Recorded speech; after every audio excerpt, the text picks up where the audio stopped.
If there's any problem with the audio, just let me know. But I am going to talk about promoting strengths and resources in persons with Down syndrome. And just to describe who I am, let me see if I can just bring this down.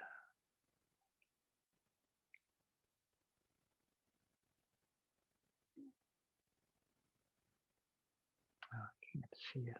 There you go. Okay.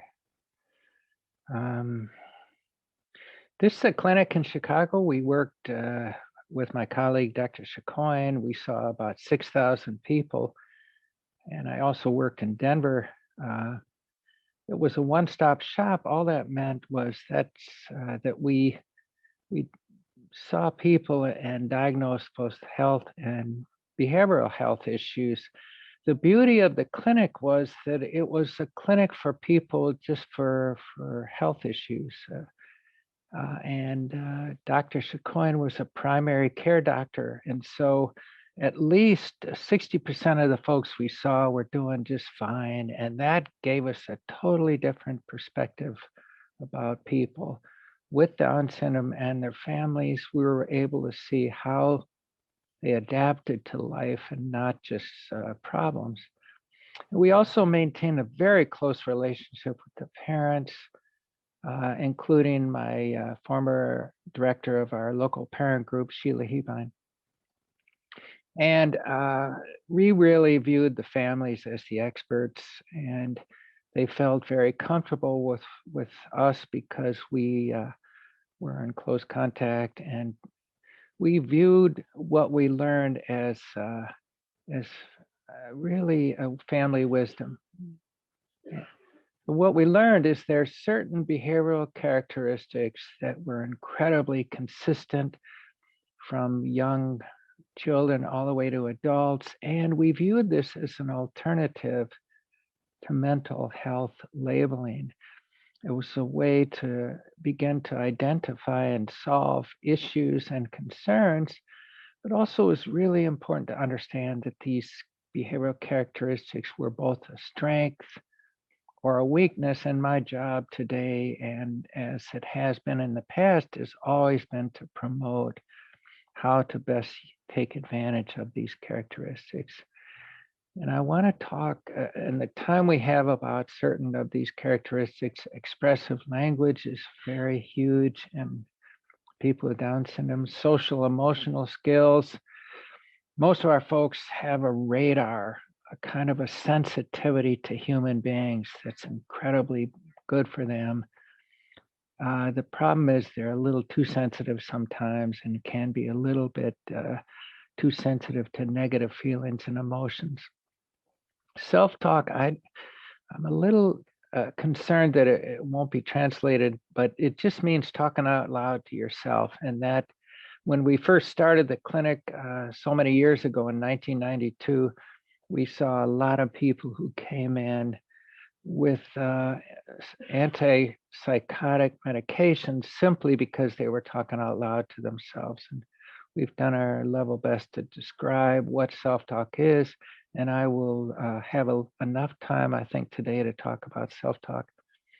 Grooves is just another word for set patterns and routines that can drive parents a little crazy because the people are very set in their ways. They have certain set ways. However, it also can help them to follow through reliably with their own self-care and worksite activities. Visual cues, visual memory is also incredibly important.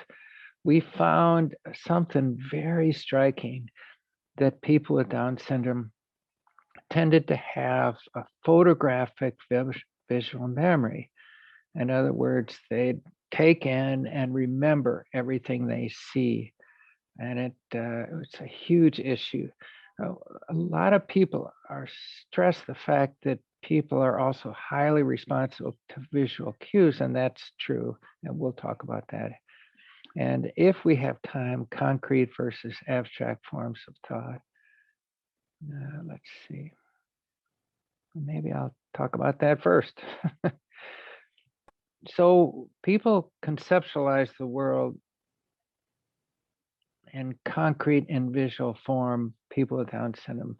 By the way, Patrick, anybody from Ireland, I stole this from your website, and I just want to let you know that their world consists of things they can see and touch, and that's very helpful to us to know, because just as an example of that, there was a young man who came to the clinic, and I was asking him if he's working, and he looked at me and he said no. And I said, oh, and I looked on the sheet and it said he has a very good job in a grocery store, a supermarket. And he looked at me when I said, oh, but you have a good job. And he looked and he said, yes, silly, but I'm not working right now. And that's kind of concrete ways. And also this concrete and not abstract ways of thinking, most parents and people working with people with Down syndrome understand. It can get our guys, people with Down syndrome, in trouble. For example, in a work setting, if the boss says, come and see me anytime, people with Down syndrome may take that literally and literally come and see the boss. Or call me anytime, and again, literally, and call people at 3 a.m. in the morning. And that, fortunately, people with Down syndrome tend to have enough built up goodwill that they can get away with that. Time is also very abstract, 5 or 10 minutes, and I'll talk about how you can adapt to that. For example, sometimes in a work setting, if the boss says take a 10-minute break, it doesn't mean anything to people with Down syndrome. But if the boss says, when the big hand is on 12, go, and when the big hand is on 3, come back, and that makes absolute sense to them. And they're usually better than anybody else because they're very conscientious in their work site. Other time concepts are vague to people with Down syndrome, and as a result, sometimes parents will complain about their sons and daughters asking the same question, when are we going to grandmother's? And the parent will say soon, and they'll keep getting the question. So they have to literally nail it down to a time on the calendar. So why concrete thinking creates challenges? Abstract thought allows one to see the relationship between things and not just the individual thing. And the way I can best describe that is in Chicago, it can create a problem when people are riding to work every day and they're doing a good job with that, but all of a sudden there's a huge snowstorm and the bus takes a different route, and people with Down syndrome, we've heard, can get very scared by that because they're used to the one way. And so that concrete versus abstract can become a problem. Now we know that, and we have phones and alternative routes that we prepare people for, but it was a problem. So people with Down syndrome are concrete, they're down to earth, they're grounded, they live in the here and now. So there are huge benefits to this concrete thinking.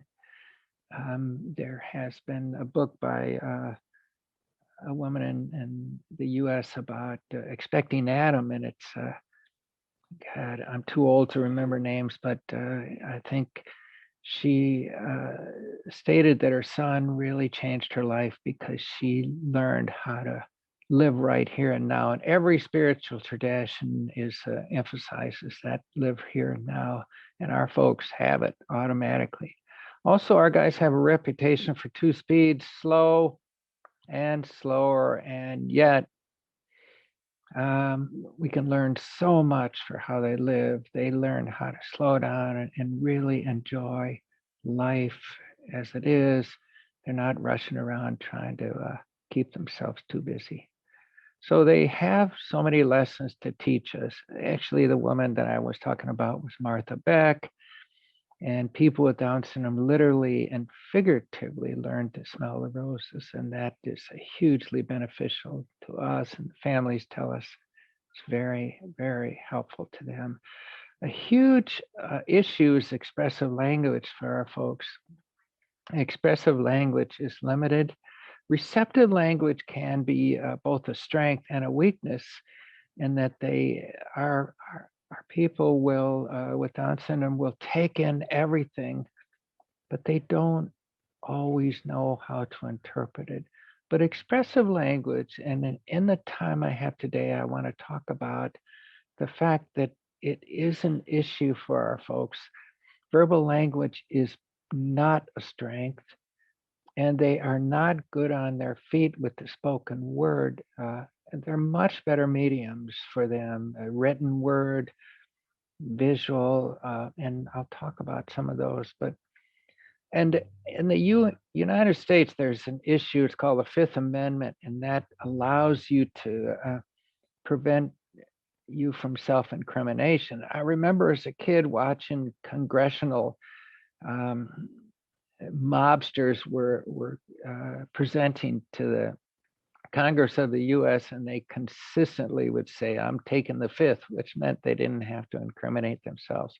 Well, for our folks, when asked, "How was your day?"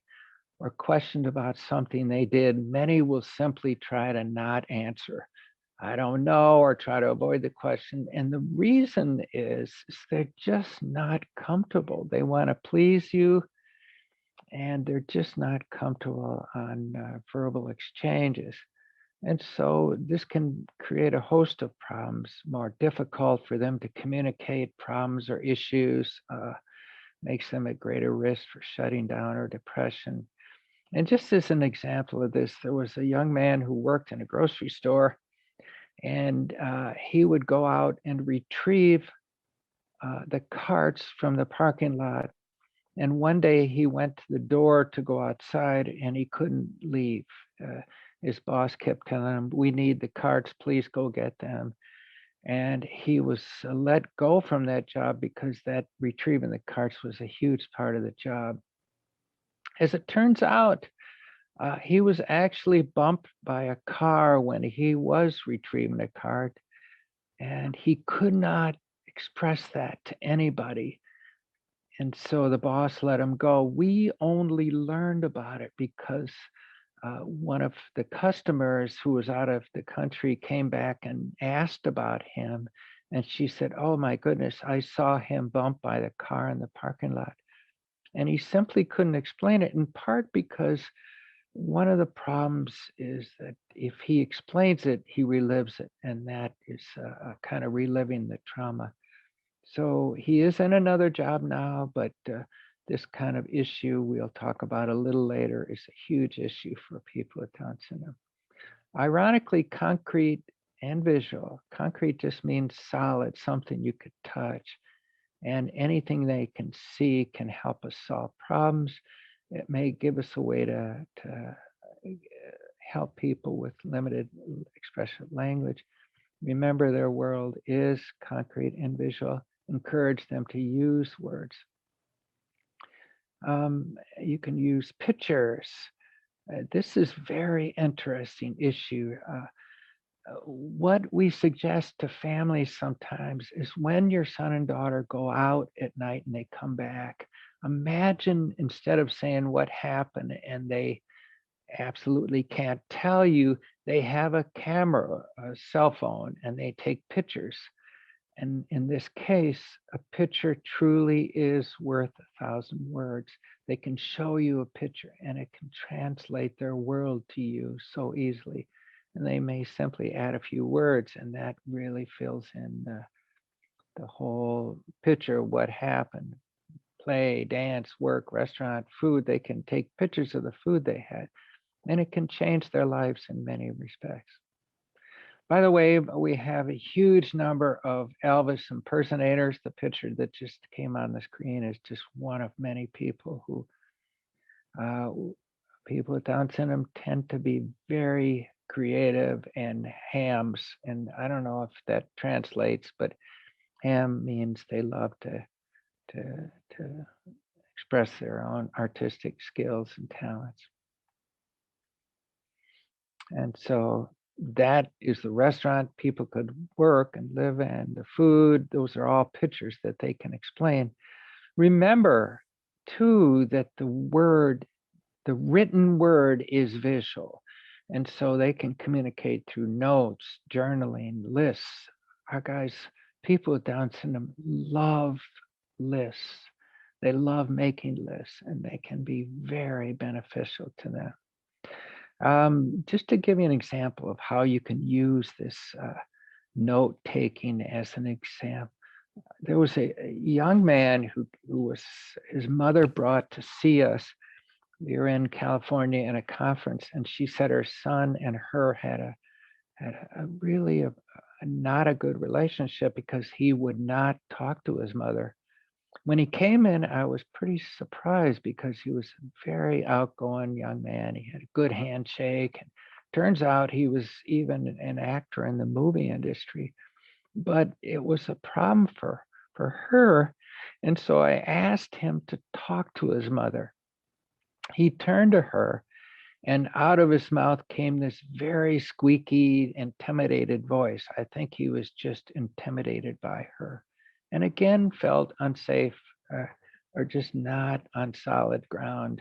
And so I asked them then to use to keep a journal and to come and talk to his mother at the end of the day. And she called me 2 weeks later and said that had been a beautiful way for him to communicate. And she laughed also when we described the use of the journal. She said, actually, for many, many years, he used Post-it notes, and he left these Post-it notes all over the house, and they were his way to communicate by taking advantage again of a strength, the written word for him. So here's another example of how that can be how it can be very difficult to communicate. This is my friend Patrick. He's a very interesting guy. His family found him a job at a very good grocery store in the States. And one day he came home and he said, much to their surprise and shock, "I want to quit the job. And I hate that place." They were shocked because he loved the place. He flirted with a lot of the girls, but he was very conscientious, like so many of our guys. And so they kept asking, why? And he couldn't tell them. He was just so upset.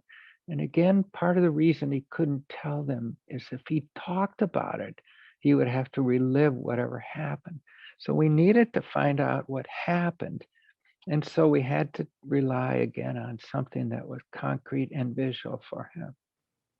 So I sent his job coach and his mother back to the store, but I was pretty convinced that something had happened that scared him in the store. And so they walked, his mother and his job coach, person who helped him with his job, accompanied him around the store, and it took a great deal of talking to get him back because he was so afraid of going back to the store.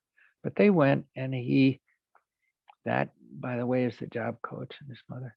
He was able to point to the back room and show a bruise on his head. And as it turns out, he was hurt by the use of a big trash compactor.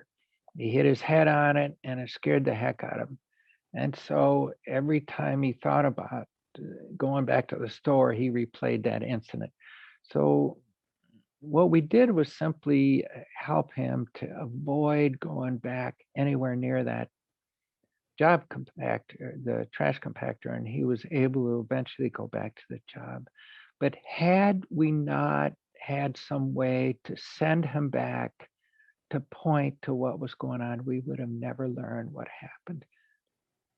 So also expressive language despite whatever limitations they have, most of our folks have this kind of intuition and an uncanny sensitivity to others, especially loved ones. So often I've asked audiences, can your son and daughter pick up on your feelings and emotions? And it's a huge response from my audience. And also, we often hear from families that their son or daughter can tell them about their feelings before they do, because they seem to read them, they pick it up, they have this kind of I don't know how to explain it other than it's a kind of a radar or sensitivity. And this kind of sensitivity to other people's builds huge goodwill. Unfortunately, and in terms of job, in terms of boyfriend and girlfriends, in terms of sensitivity to other people with Down syndrome and young ones and families, again, that goodwill can be hugely beneficial. For example, in a situation like when the boss says, call me anytime, and people call at 3 a.m. in the morning, uh, and that goodwill can help with the boss's ability to kind of roll with this. But we find that people may be way too sensitive to negative feelings and emotions, especially anger. And that's something we kept finding in the clinic, that people would come in and they were kind of shut down or afraid to go places, afraid to go back to work or afraid to go to a restaurant. And we often were able to track it back carefully and find out that there had been some conflict or tension in the place. And this is really important to understand, that it did not directly have to involve them. In other words, they could just be in a place where there's anger between other people, between a staff and a boss or somebody, and they have a great deal of difficulty. They don't have a defensive mechanism to protect themselves.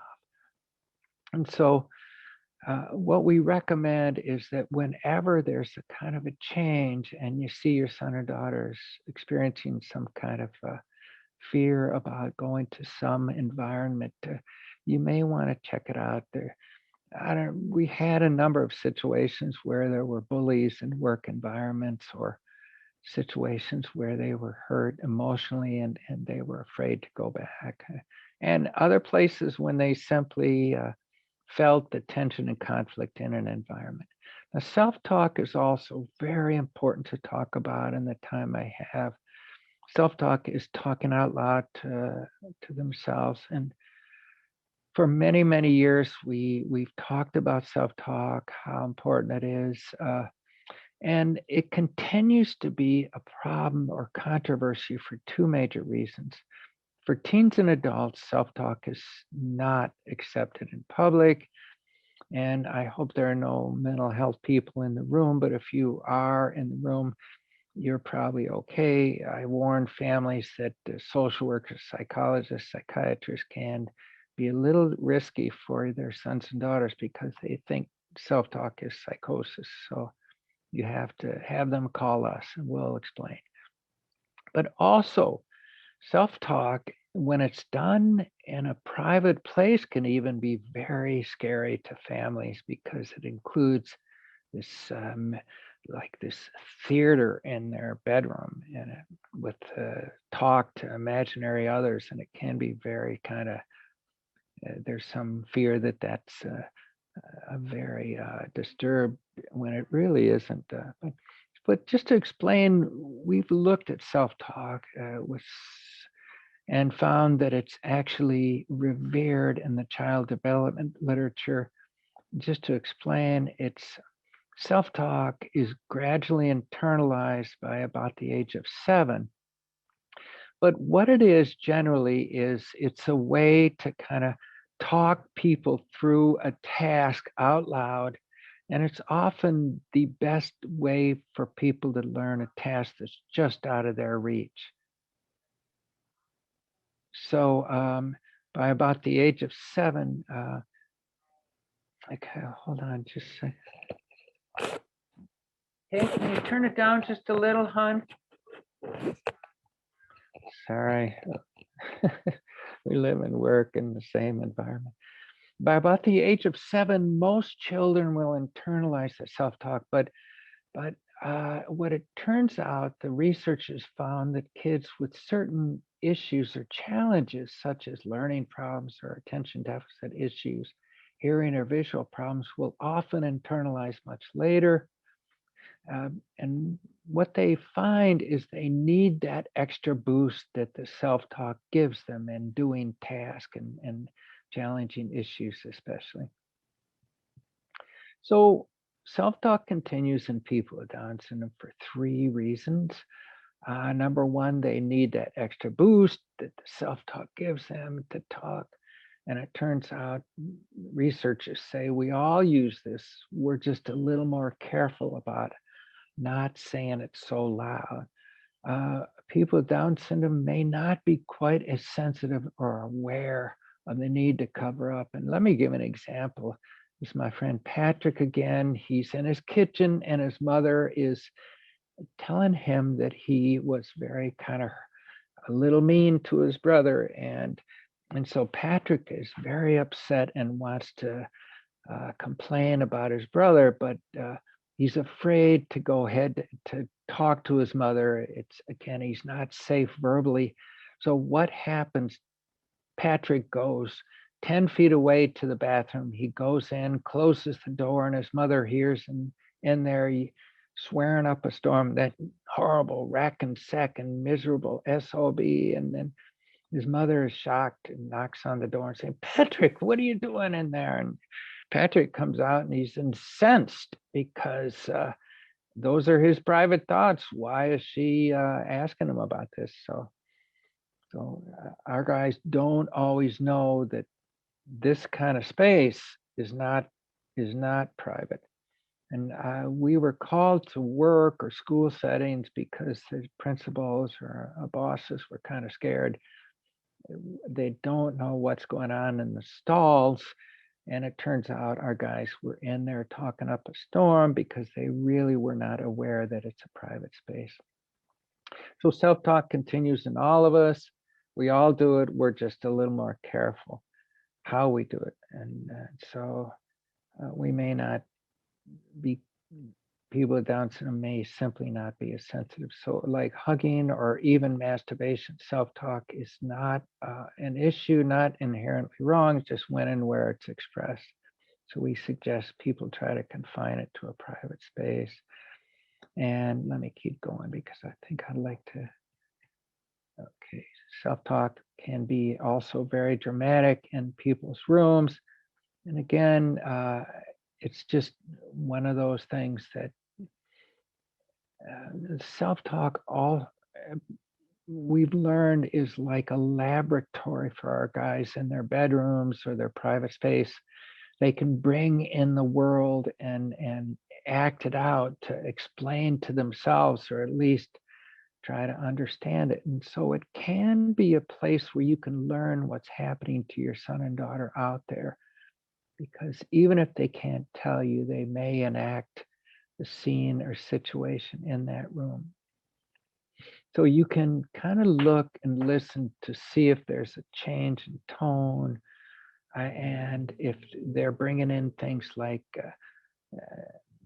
swearing or you're stupid. If they're expressing those kind of comments, they may in fact be encountering those outside.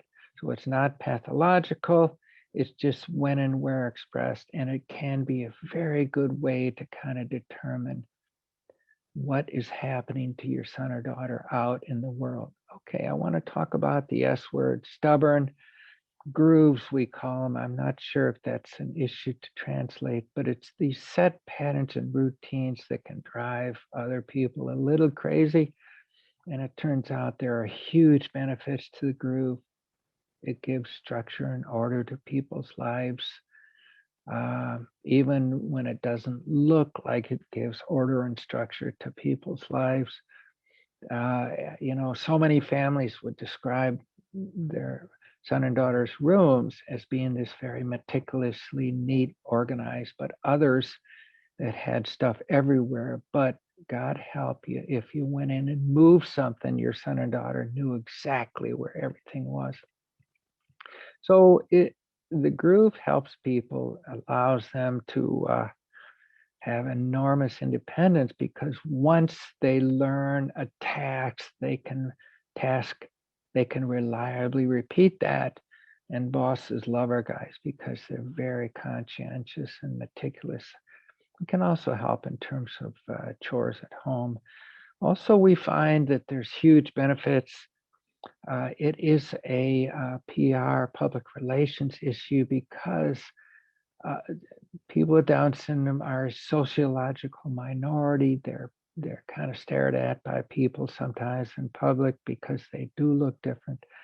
And so many times they're very careful, from very young children to adults, with their appearance and grooming. They're kind of meticulous, and that can be very beneficial to them. Also, the groove has a huge benefit. Often our guys will have some activity they repeat over and over, like lists of their favorite artists, or just a phrase, or copying a book. But what we find out, it's very much like yoga, only it's a lot cheaper. And some of the families are kind of concerned that this is like a form of autism. It's actually more of a form of meditation, as long as it does not interfere in their daily life and activities. It's absolutely fine. And groove, though, can be very interesting. It is one of the ways that people express stress. So, sometimes people get caught up in what uh, clinicians call an obsession or compulsion. But really, what we found is that to have a set pattern or behavior around an activity that's not that beneficial can be an indication of some stress. And let's be honest, for people with Down syndrome, we are a stressor. We move way too fast and we demand too much of them. So they can be overwhelmed sometimes by our world. And so they can get caught up in something. For example, a young man loved to go out dancing and had a good job that he loved, with many friends. And his family brought him in to us because he kept rearranging his desk perfectly to align things just so. We call it just so. And so it turns out his girlfriend had left him, and he had a bully at work. And we also, through Dr. Chacoin, my medical colleague, found that he had a thyroid problem. So that compulsive behavior was a clear indication that there was something going on in his life. So we, as we become detectives, to try to take it apart to find out what happened. And sure enough, there were things. By the way, he did find a new girlfriend, got a different job, and he's doing just fine. But stuck grooves, though, to try to stop them, it's like trying to stop a river. It's just not productive. You're better off getting in the river and going with the flow. Also, another incredibly helpful way to reset a stuck groove is through visual means. And we'll talk now about visual in the time I have left. It can help people establish new, more positive grooves, because visual cues are very powerful with people with Down syndrome. So what we found, let me go back, is that, I don't know what happened there. One of the things that when families would be in our office, and I would ask them, if you were to go in your son and daughter's room and move an item an inch or two, what would happen? A centimeter or two, whatever. And they would say, they would laugh and say, it would go immediately right back to the same location. Well, that's an indication of photographic visual memory. I can't remember often what I had for lunch, let alone where I put items. Also, another example, a lot of families would say, well, I don't know if that's the case. So say, if you drive around in your car and you go a slightly different way, what happens to your son or daughter? Well, they'll say, hey, where are you going? That's not the right way. And so we've never found a person with Down syndrome who does not have photographic visual memory. People remember people, places and events in exceptional detail. I could talk for hours about this, but because we've had people return to like a family in the United States, people maybe from emigrate from all over the world. Well, 10, 20 years later, they go back and they can still remember who lived where, and that's astounding to families sometimes. They tend to not get lost in large high schools or secondary schools or huge malls in the States. As long as they've been there once, they remember. Also, people tend to take in, they take in movies whole and can replay these movies intact. And sometimes they do in their rooms. They'll kind of stay with those, their favorite movie like Grease or High School Musical or Glee or whatever wrestling match, but they will replay them over and over because it's so entertaining, it's so rich. The only problem with this is that it can be too entertaining, and if they're in a school environment or a work environment that's too boring, they may tend to kind of go to what's happening inside their head because it's so rich and so entertaining. Also, and this is the heart of why visual memory can be so important, people replay events from the past as if it's happening all over with the same feelings and emotions. And so they absolutely re-experience these events, and this can be good or bad depending on the memory. So this kind of helps to explain phobias. People are afraid of dogs because they've had a bad run-in with the dog that bit them, or a storm that they experienced, and every time they see the clouds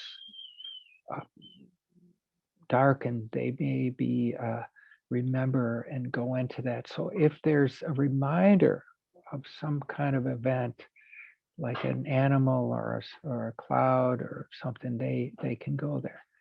And there's what we call an in-the-moment memory. People may replay traumatic events such as when there's a major loss, and they're far, far more susceptible than post-traumatic stress disorder. And I'll give you an example that we often then help families kind of manage the cues, the visual reminders. For example, there was a young woman whose father had died. He was a professor. He had a den. He had a pipe and his books. And every time this young woman went by the den and the door was open, she would be upset because our guys, they tend to have a whole different pattern of grief. They can totally re-experience the loss when they're reminded of it.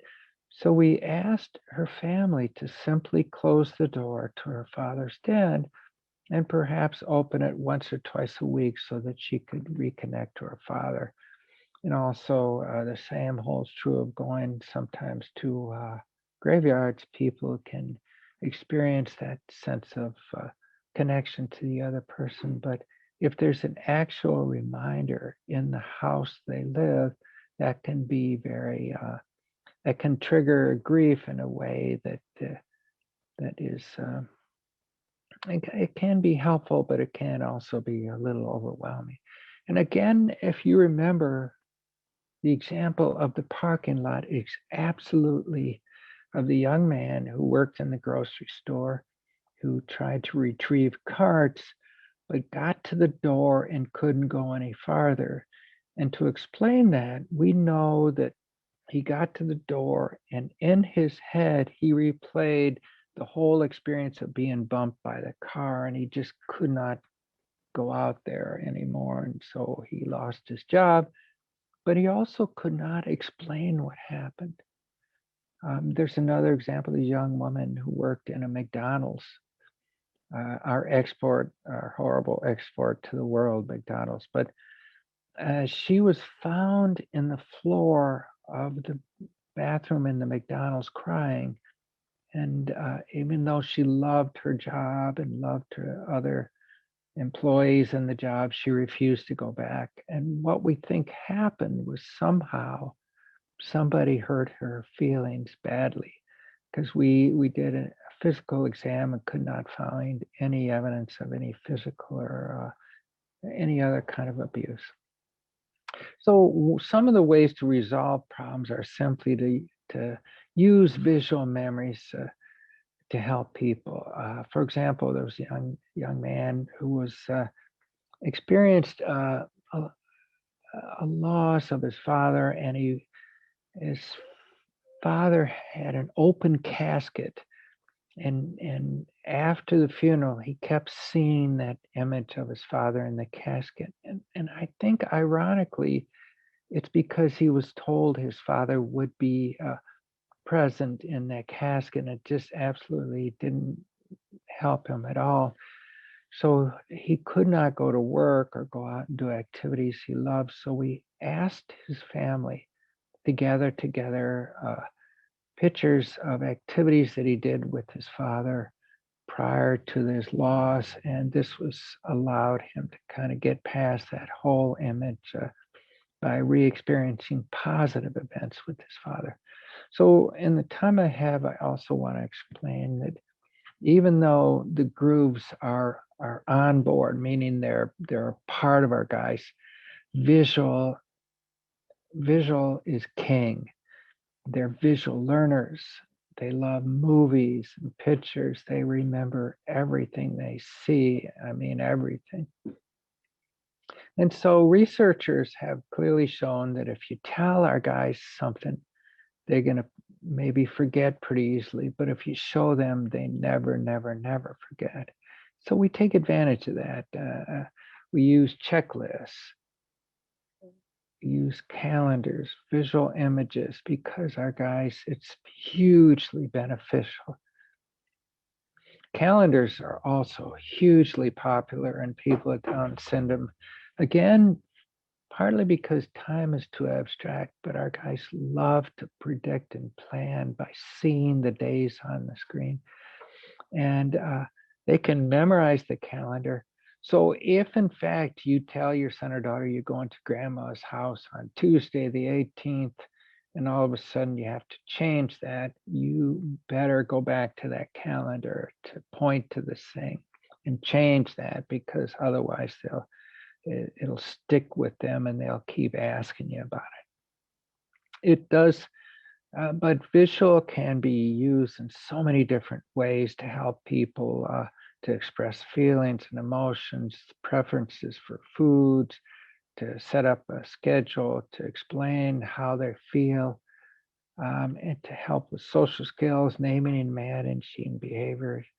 There's also what they call choice boards. So we found in the literature around autism, and because about 10% of the people we saw in the clinic also had both Down syndrome and autism, we went to the autism literature for help and guidance around this, and it was incredibly helpful because they had been using these visual cues for many years. So the type of visual cues depends on the person, your person, their interests, their age, their skills. And I talked to an expert on these kind of visual things, and she said, you really can't assume anything. You want to just try out different things. Some of our guys do very well with very sophisticated computer imagery, and some love more practical, down to earth boards like on the left and on the top right. So we know, again, that expressive language is a strength and a weakness, but it may be very helpful to use visual cues to help to kind of guide and to give you a different way to help people explain and manage things. So visual can also help to set up a change in issues. And one very typical example, a young woman who's 16 years old, having a problem and she has two parents at odds over parenting, but we call it a battle for independence over the wrong things, because they kept trying to get in to help her, and in fact she just wanted to do it herself. So we set up a schedule. This is Susan's actual schedule. And each time she completed tasks, she checked it off, and she could earn a small amount of money. She really didn't need the money. She was very happy to do this thing because it gave her a sense of confidence and trust all her own. So a visual, the list can tell her what to do and not mom and dad, and it can be incredibly beneficial. So I'm running out of time. I just want to leave you with this. This is my friend Jeremy. Jeremy is on a beach in Florida. He's holding a pineapple in his hand. His mother was a staff person in our clinic. He has both Down syndrome and autism, but she was able to get Jeremy on a plane to Hawaii by having a picture of all the places, the plane, the place they'd get the baggage, the road to get to his aunt's house, the beach they're going to. And we've had other people not just use pictures, but just simply a computer that would allow them to track the images of where they're going. And so that allowed her to bring Jeremy. And as you can see, he's a very happy young man. So just another example of going to the dentist is not anybody's favorite activity. I'm sorry to any dentist in the audience. But if you can use these kind of storybooks, then they can really help. And this is one example. There could be actual pictures or these kind of pictures, I don't know what the hell they're called. Anyway, so I hope I'm out of time. I guess I'm going to try to see if I can answer any questions in the time we have.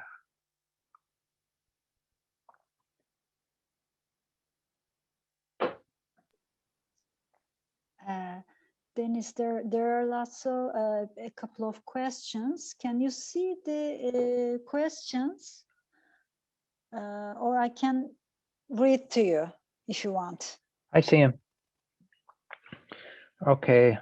You talked about how people can be frightened by something that they could not put into words, and how it helped them to avoid that situation.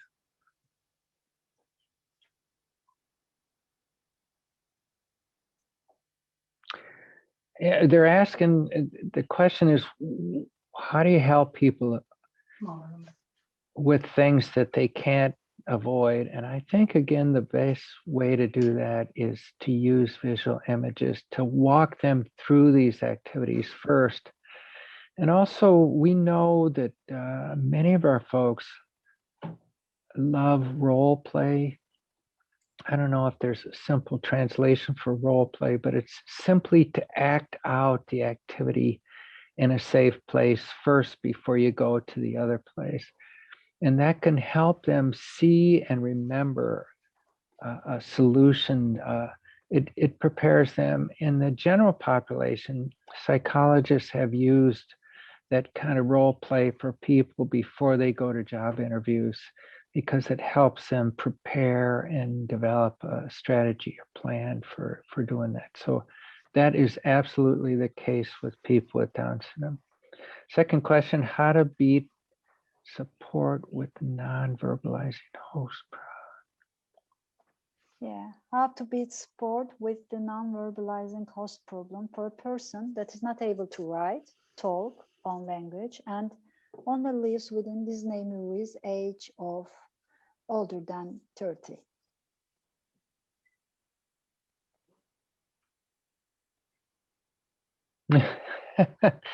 Well, Disney movies are not a bad place to be. I mean, so I think you want to start with the Disney movie and help them to develop ways of communicating with characters from Disney.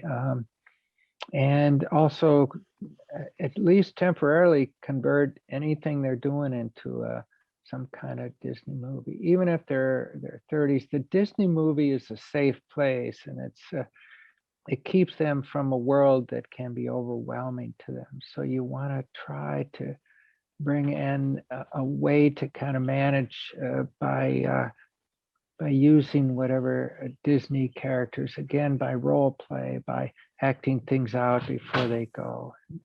And there are ways of doing it, and they can communicate sometimes through these movies. Okay. And then. And another question is, how do you encourage a 13 years old to stop thinking all the time and talking to imaginary movie characters? Same issue in terms of its self-talk, and it's easier to talk to movie characters often than the real world because it's safer, it feels more comfortable. And so you try your best to create some kind of a way to allow people to kind of have some control over their lives. So whenever they're leaving to go out, you have a plan of where they're going, who they're going to be with.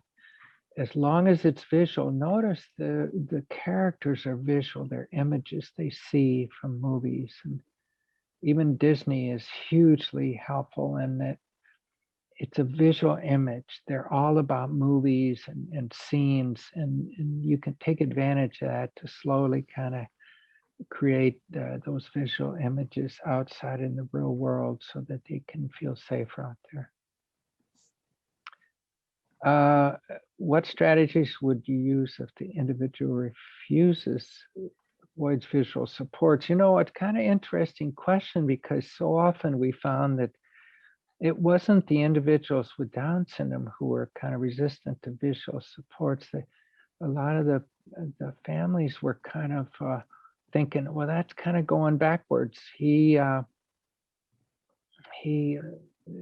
should not be needing that. So you first have to make sure you're okay with visual supports, and then use visual images from movies. You know, if there's some kind of something that's very attractive to your son or daughter, use that as a way to kind of bring them into the visual field. I would be very surprised if they're not visually oriented. You just have to find the right avenue, the right source. Okay, and I'm sorry, I'm kind of rushing through these because we don't have a lot. Are we okay? We're over. Is that okay? Dinka, do we have time? Are we? Yes, we have a time. If yes. you have time, we could Dennis, continue. You can continue. The only issues, I'm not very good on my feet. I mean, like people with Down syndrome are not good vision. I try to, so if some of the answers are a little limited, I would suggest you try to get a hold of our books, because we really did a nice job of, that was a better medium for me. So, but saw Dennis in a conference in Killarney several years later. Mhm. Oh, thank you. That was beautiful. Thank you for that. That's sweet. So they're just saying they were able to kind of move the river, which is beautiful, meaning you can't stop the river, you just guide it from within. Okay, can you translate? To Turkish ones? Yeah. Yeah, of course.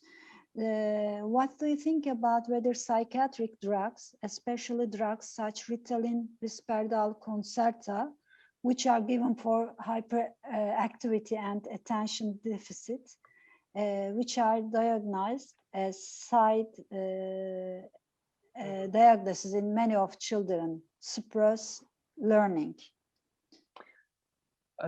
What do you think about psychiatric drugs and relation with suppressing learning of children with Down syndrome? No, I don't know. I think we would deal a case-by-case basis. I actually have attention deficit, so I understand it really well.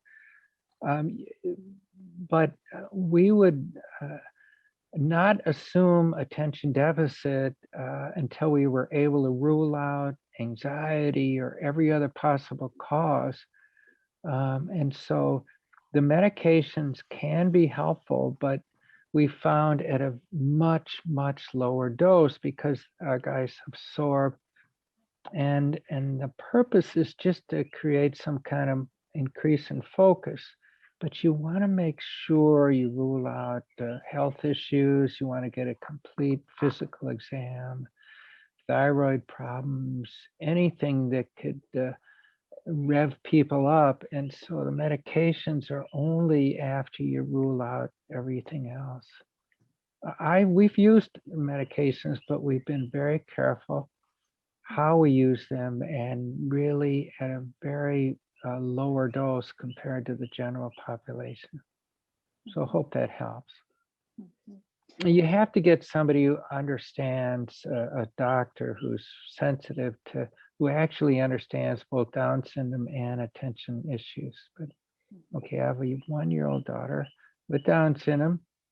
I was wondering if there are any statistics about children with Down syndrome doing better in alternative methods like Montessori or Waldorf. I don't know. I'm really not sure. I have colleagues who work with younger children who would do a much better job answering that. I think if they're in a place where they've loved, they're comfortable, and they're encouraged to learn, I think Montessori or Waldorf would be beautiful. But traditional programs could be good too, because they're in both environments. They're in with mainstream kids and with people with disabilities.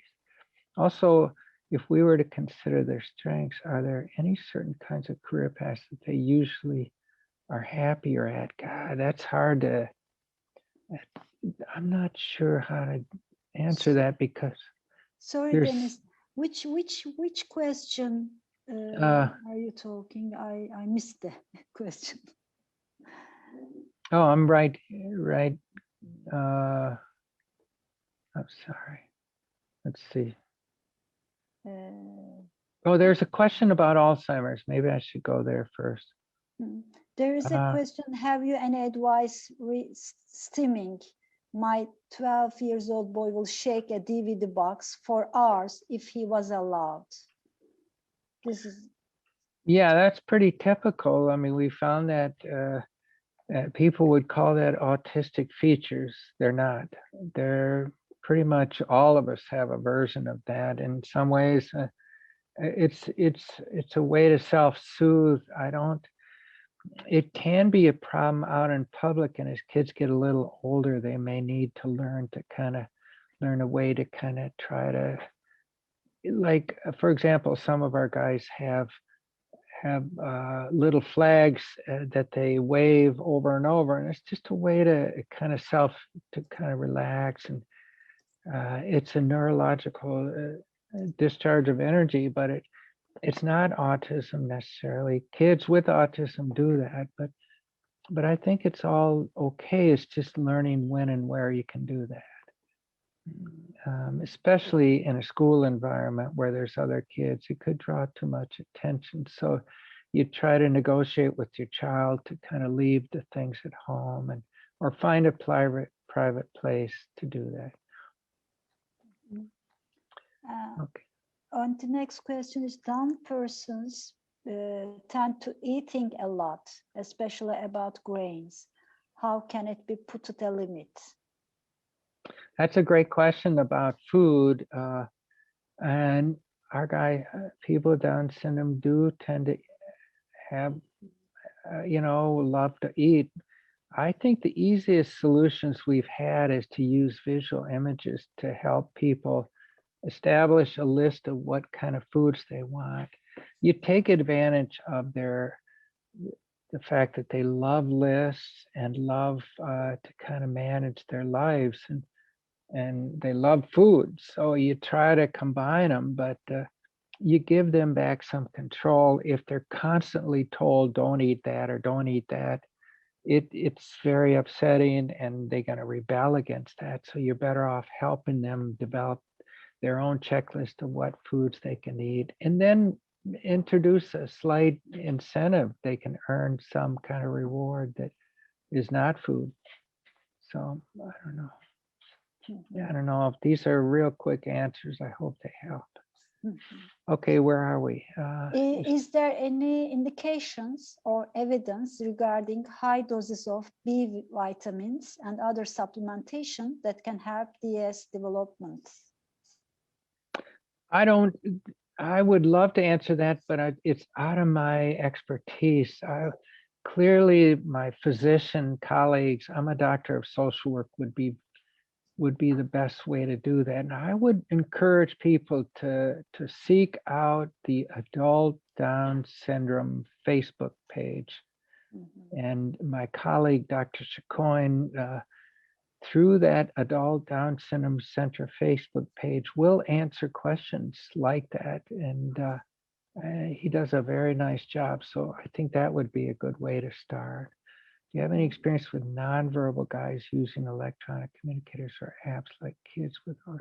Yes, I've seen it. I mean, it depends on the child, but it's definitely worth an attempt. Again, some kind of app that allows people to communicate visually can be very helpful. And that's true for kids with Down syndrome in general. They just do better with visual cues. My 10-year-old, this is from Susan Quinn, my 10-year-old has over the past year become very attached. Okay.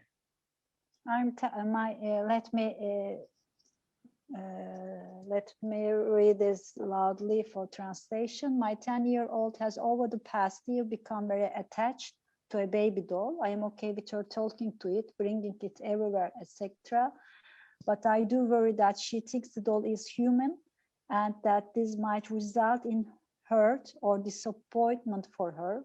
I also worry that she is isolating herself from real people, as being with the doll is easier for her. Is there any way around this? That's a beautiful question. My answer is it's a little complicated because it depends on your child, but in general, that talking to an imaginary person, a doll, or a person that's not in a physical form is all okay. There's a lot of literature on people who have imaginary friends, and they don't find that, and I didn't find in my work that it kept people from being with other people. It was a way to entertain and to relate to another being, and especially if there are some verbal limitations, it feels safer to kind of relate to the doll. You want to make sure that there's a lot of literature that teenagers who spend too much time in their room need to come out, but they also find that they do very well in their own rooms. So a 10-year-old spending time taking care of a baby doll and talking to a baby doll may be very okay. You just want to make sure there's also an adequate amount of time with other children. And if the baby doll gets in the way, then you can negotiate having her leave the doll behind. But I would find a lot of times that the doll can be a way to kind of help her feel comfortable in a social environment. So I'm not, as long as she doesn't just talk to the doll. I don't know, it's a complex answer, but I hope that helps. Yes, Fulia and Dennis, we have a lot of now comments. I don't know, Dennis, how much time you have. Maybe that we take one or two more questions. And I think, Fulia, that all others maybe we could read later on and try to on some way answer to the people. Yeah, no, I think it's fine. I remember, Patrick, I think from Ireland, I think you remember, I've done presentations where I do an hour presentation and we had 2 hours of questions. So I totally understand the questions. I'd be happy to come back and talk again if you want. That wouldn't be a problem. I understand the needs are there, and people have really, really, really good questions. But okay, are there two questions that you guys want me to answer? Are there two in particular that would help? One is about stubbornness. Did we talk a little bit more about that? How we can overcome the stubbornness.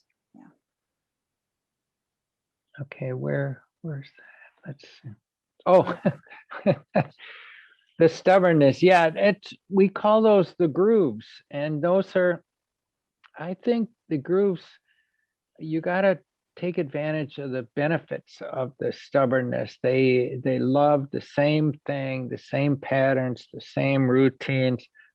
Usually, I think the visual cues, having them, given them some view of some alternatives to what their stubbornness is, that they can then own, can be very helpful. And in other words, rather than just staying at home, if they have a map of where they're going and who they're going to be with. And so the stubbornness sometimes is a way to kind of develop some kind of consistency in their lives, and they're much more comfortable with stubbornness than you just have to use visual cues or strategies that take advantage of strengths to get them to out of their limited behavior. So, and that's not easy. It's there was a question earlier about from Killarney that I helped the one family help get out of the flow. All that, it's really related to that stubbornness question. It's like, how do you help your son or daughter to begin to change their behavior? You kind of plan very carefully to look at it and then help them to see alternatives, literally to begin to see a visual, some other ways of approach, and then gradually introducing that. So, because you cannot stop the behavior, it's better just to gradually divert it. Okay, another question. Fulia, could you choose one more?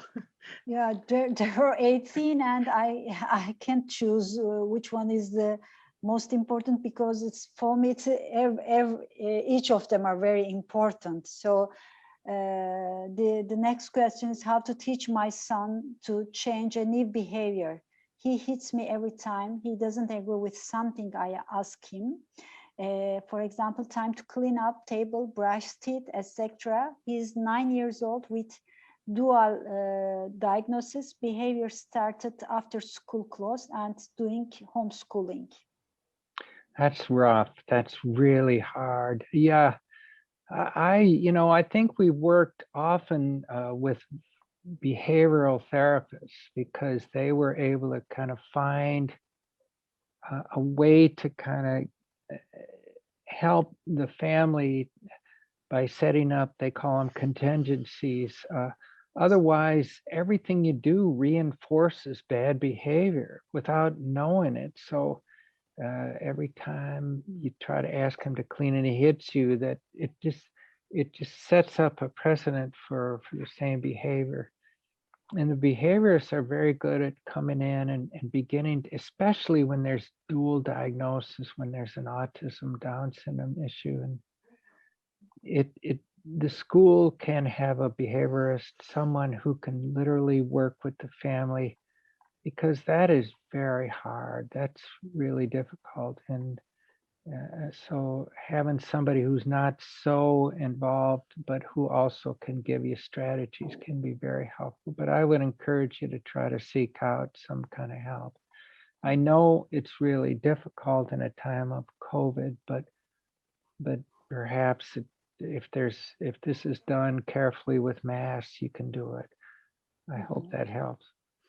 Also, Alzheimer's, there's a lot of concern for Alzheimer's dementia, and we saw probably 400 people in the clinic out of 6,000 with Alzheimer's, and And so it is, people with Down syndrome are a little more susceptible at an earlier age to Alzheimer's. And that we know. One thing we figured out is that the way to kind of fight Alzheimer's is to keep people busy and occupied and into creative activities, and to have a life that's rich. And so the more activities and things they do, it just prevents. There's some research in the general population about that.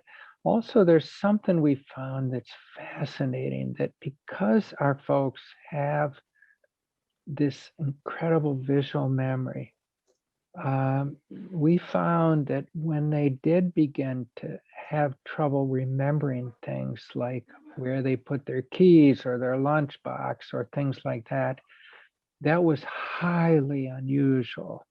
And that didn't mean Alzheimer's, but we looked at it very, very carefully. So the weird, ironic thing is, a parent or someone who has a great deal of knowledge about people's day-to-day activities can be one of the best ways of evaluating Alzheimer's, because of that change in memory, that of visual memory that can be kind of striking.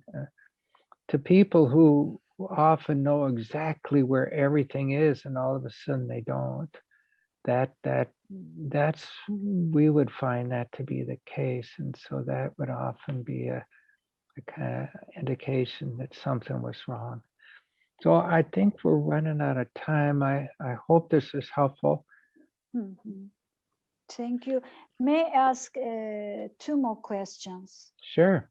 As I look at the questions, some parents ask for some approach, like Glenn Doman's approach, and another one is, I think, about Montessori or Waldorf. What do you think about that approaches? Do you recommend any special approach that helps children with Down syndrome? I'm not an expert on this. I'll be really honest, because we saw kids from 12 years and older, and we didn't see children. And I know a lot of the families had their kids in different schools, Montessori or Waldorf programs. I think you have to look at each program uniquely. The teachers, are they experienced with people with Down syndrome? Do they really understand the issues?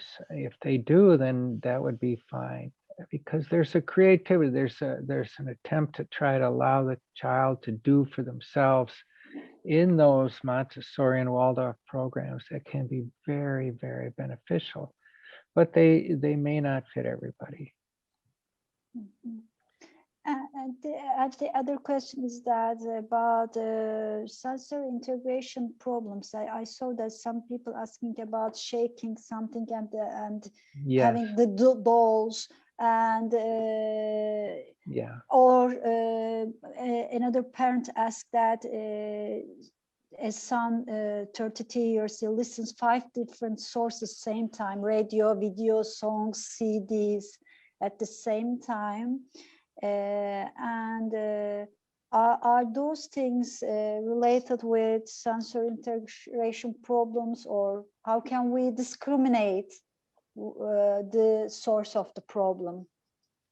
It's a very good question. And some of the things that talked about is like the flag, we call them, or the rattling. Those things may not be necessarily problematic, but we found that we ended up hiring a sensory integration specialist, a sensory processing person who did a superb job. She helped sort through some of these issues, because it became quite a concern in our clinics. So if there is a way there to kind of get some kind of evaluation, it could help.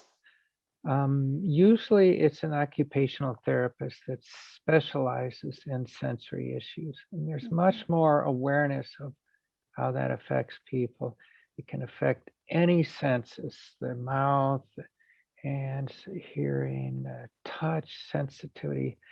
A lot of folks have tactile sensitivity, like they can't wear the same, any kind of shirts that are not, just those kind of sensory issues.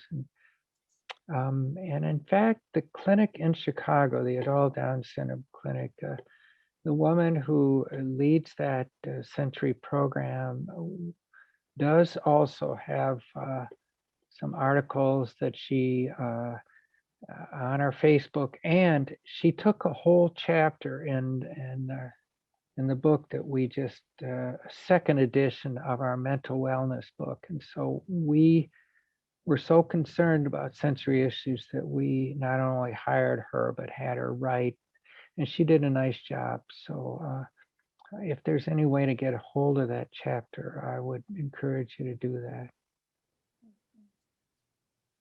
Yes, Fulia, we are closing. Yes, closing. We have, but Tinka, we have 13 questions. Can we send these questions to you by email? Is it possible, Dennis? And we can. I mean, I'll do my best to answer them. Sure. Okay, and we will put. Also, I thank you, Dennis, because you start to talk about Alzheimer, and I know that in books that you mentioned, there are some parts about that. And like you said, I think that we need to continue with you to have at least one more webinar because of your experience, because of because you had the possibility to work with so many persons with Down syndrome, and you have a big experience. And really, thanks a lot. Yeah, and I hope that we agree about another webinar as well with you. Right. Dinka, there was one question just while we're here about what to do with COVID, that the daughter is sick and tired of working at home. I did write a brief little article. I could send that to you if that would help. It was for our local national group, and I could send that if that's okay. It's just one page, but I think it try to explain some of the challenges people have with COVID and some of the ways to deal with that. Yes, and okay, we will prepare, like Fulia said, these questions and from all our parents and the experts, and send you. And when you will have a time just to answer, then we will share that with all audience. Sure. Fulia, we had today more than 520 people, if I saw during the whole webinar. That means it's quite a big amount of people who listen to you today. And thanks a lot once again. And see you soon, I hope, and have a nice day, because you are at the beginning of the day. We are nearly on the end of the day. Thank you so much. Thank you. Love talking. Thank you.